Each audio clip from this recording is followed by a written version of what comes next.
Hello sir, good day. I'm Jomar Kalipunan, and this is my topic, conflict of human rights. What is human rights? Where the rights of one person or group clash with the rights of another, creating a dilemma about rights should take precedence. So, ang kasagutan niya ay kanang sitwasyon na galibog kung unsay decision sa usa ka tawo o grupo para sa katungod sa usa ka tawo. Kaya nagkaroon dito ang kaya dito nagkaroon ng pagkalito kung unsa dapat ang sakto o unsa dapat ang mangingibabaw. And this is types of human rights. Next is economic and social conflicts. Conflicts arising from inequality, poverty, and systemic operation that infringe upon economic, social, and cultural rights. Mula sa hindi pantay ang pag-distribute ng yaman o limit lang ang mabuhat para maka-access sa resources. O walay kapantay-pantay walay kapantay-pantay sa opportunity. Example, denial of access sa basic healthcare o sa education sumot na atong mga bukid na ay na lugar. So number two is environmental and resources-based conflicts over natural resources and environmental degradation. Ang conflicts na ito ay tinutukoy ang pag-compete nila sa compete na sa natural resources, example sa mga yuta o lupa na ilang gailogan kay ilaha daw lagi na diyan na area and sa tubig and sa the minerals. Yun issue is related to environmental degradation.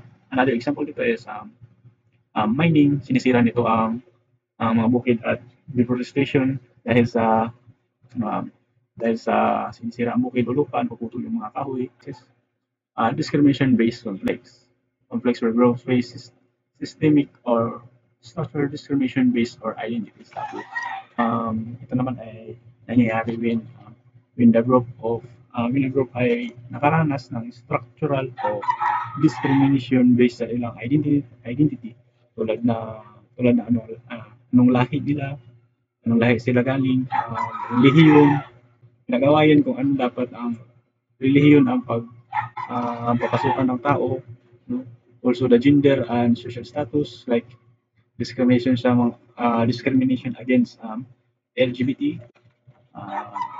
This is armed conflict and war. During wars, armed conflict, violation of human rights, international elimination law are common. Ito ay